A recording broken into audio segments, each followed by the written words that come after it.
Hello! Today I'm going to read you chapter 13 and 14 of Holes. I can't wait to find out what's going to happen next.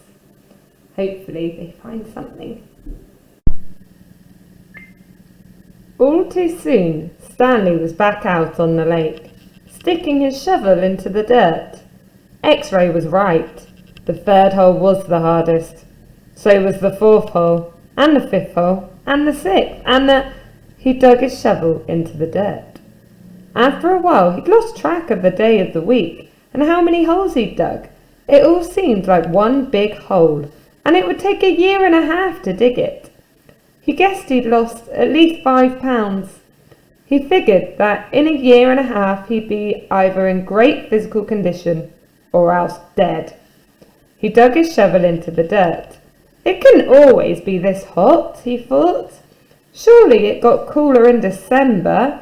Maybe then they froze. He dug his shovel into the dirt. His skin had gotten tougher. It didn't hurt so much to hold the shovel. As he drank from his canteen, he looked up at the sky. A cloud had appeared earlier in the day.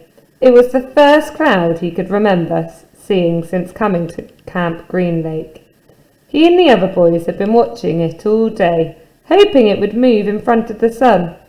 Occasionally it got close, but it was just teasing them. His hole was waist deep. He dug his shovel into the dirt. As he dumped it out, he thought he saw something glisten as it fell onto the pile of dirt. Whatever it was quickly buried. Stanley stared at the pile a moment, unsure if he'd even seen it. Even if it was something, what good would it do to him? He'd promised to give everything he found to X-Ray. It didn't seem worth the effort to climb out of his hole and check it out. He glanced up at the cloud, which was close enough to the sun that he had to squint to look at it. He dug his shovel back into the earth, scooped out some dirt and lifted it over his dirt pile. But instead of dumping it there, he tossed it off to the side. His curiosity had gotten the better of him. He climbed up out of his hole and sifted his fingers through the pile. He felt something hard and metallic. He pulled it out. It was a gold tube, about as long and as wide as the second finger on his right hand. The tube was open at one end and closed at the other. He used a few drops of his precious water to clean it. There seemed to be some kind of design on the flat, closed end.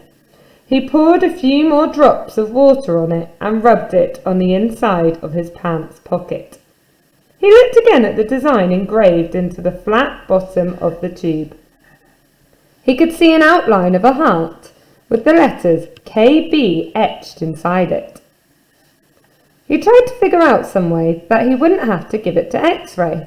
He could just keep it, but that wouldn't do him any good. He wanted a day off. He looked at the large pile of dirt near where X-Ray was digging. X-Ray was probably almost finished for the day. Getting the rest of the day off would hardly do him much good. X-Ray would first have to show the tube to Mr. Sir, or Mr. Podansky, who would then have to show it to the warden. By then, X-Ray might be done anyway. Stanley wandered about trying to secretly take the tube directly to the warden. He could explain the situation to the warden, and the warden might make up an excuse for giving him the day off, so X-Ray wouldn't suspect. He looked across the lake towards the cabin under the 2 oak trees. The place scared him. He'd been at Camp Green Lake almost 2 weeks, and he still hadn't seen the warden. That was just as well. If he could go his entire year and a half without seeing the warden, that would be fine with him. Besides, he didn't know if the warden would find the tube interesting. He looked at it again. It looked familiar. He thought he'd seen something like it somewhere before, but couldn't quite place it. "What you got there, caveman?" asked Zigzag. Stanley's large hand closed around the tube. "Nothing, just, It was useless. "I think I might have found something." "Another fossil?" "No, I'm not sure what it is." "Let me see," said Zigzag. Instead of showing it to Zigzag, Stanley brought it to X-Ray. Zigzag followed. X-Ray looked at the tubes, then rubbed his dirty glasses on his dirty shirt and looked at the tube again. One by one, the other boys dropped their shovels and came to look. "Looks like an old shotgun shell," said Squid. "Yeah, that's probably what it is," said Stanley. He decided not to mention the engraved design. Maybe no one would notice it. He doubted X-Ray could see it. "No, it's too long and thin to be a shotgun shell," said Magnet. "It's probably just a piece of junk," said Stanley. "Well, I'll show it to Mum," said X-Ray. "See what he thinks. Who knows? Maybe I'll get the day off." Your hole's almost finished, said Stanley. "Yeah, so?" Stanley raised his and lowered his shoulder. "So why don't you wait until tomorrow to show it to Mum?" he suggested. "You can pretend you found it first thing in the morning. Then you can get the whole day off instead of just an hour or so this afternoon." X-Ray smiled. "Good thinking, caveman." He dropped the tube into his large pocket on the right leg of his dirty orange pants. Stanley returned to his hole. When the water truck came, Stanley started to take his place at the end of the line, but X-Ray told him to get behind Magnet in front of Zero. Stanley moved up one place in line. Chapter 14. That night, as Stanley lay on his scratchy and smelly cot, he tried to figure out what he could have done differently, but there was nothing he could do. For once in his unlucky life, he was in the right place at the right time, and it still didn't help him. "You got it?" "Oh, you got it?" he asked X-Ray the next morning at breakfast. X-Ray looked at him with half-opened eyes behind his dirty glasses. "I don't know what you're talking about," he grumbled. "You know," said Stanley. "No, I don't know," X-Ray snapped. "So just leave me alone, okay? Don't want to talk to you." Stanley didn't say another word.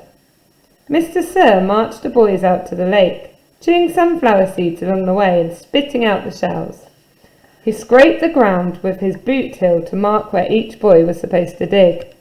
Stanley stamped down on the back of the blade of the shovel, piercing the hard, dry earth. He couldn't figure out why X-Ray snapped at him. If he wasn't going to produce the tube, why did he make Stanley give it to him? Was he just going to keep it?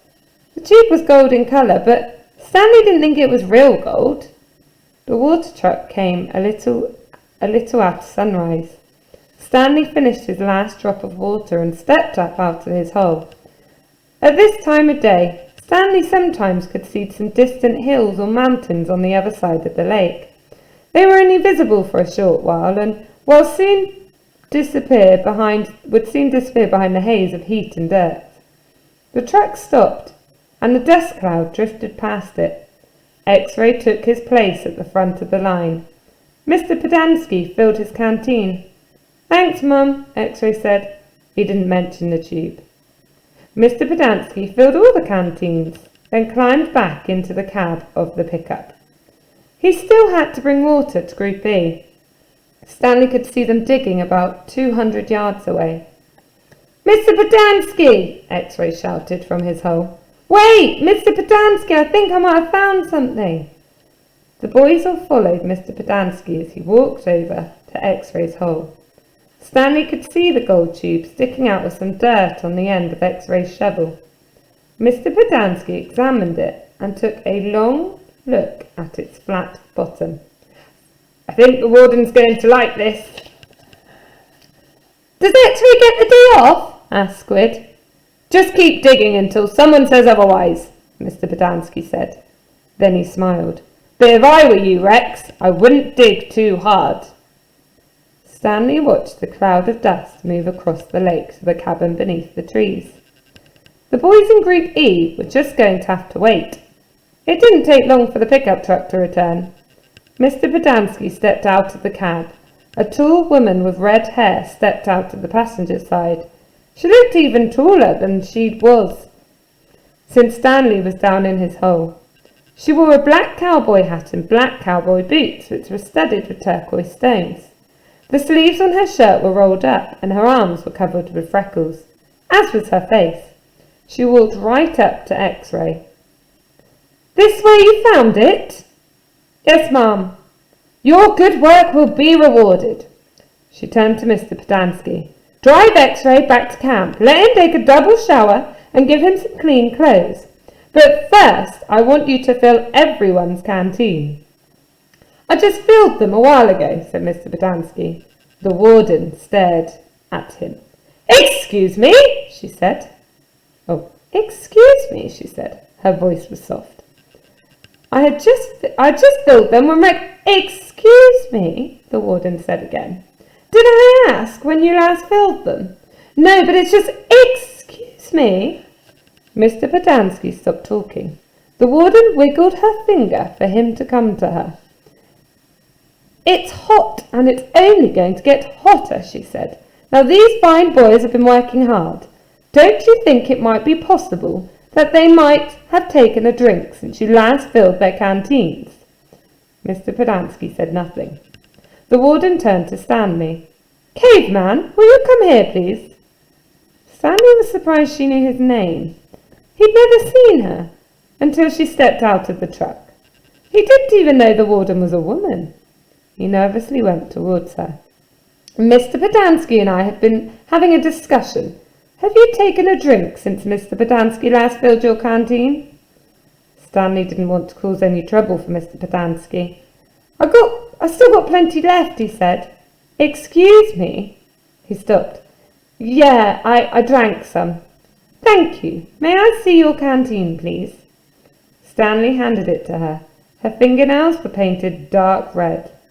She gently shook the canteen, letting the water swish inside the plastic container. Do you hear the empty spaces? She asked. Yes, said Miss Pedanski. Then fill it, she said. And the next time I tell you to do something, I expect you to do it without questioning my authority. If it's too much trouble for you to fill a canteen, I'll give you a shovel. You can then dig the hole and Caveman can fill your canteen. She turned back to Stanley. I don't think that would be too much trouble for you, would it? No, said Stanley. So what will it be? She asked Mr. Pedanski. Do you want to fill the canteens or do you want to dig? I'll fill the canteens, said Mr. Pedanski. Thank you. So in that last chapter, we found out a bit more about the warden. We know she's a woman. She was being quite nice to the children, wasn't she? And not so much to Mr. Pedanski and Mr. Sir. Do you think she's a nice character then or not? I think she might have a hidden agenda. Join me in tomorrow's session to find out what's going to happen next. Bye.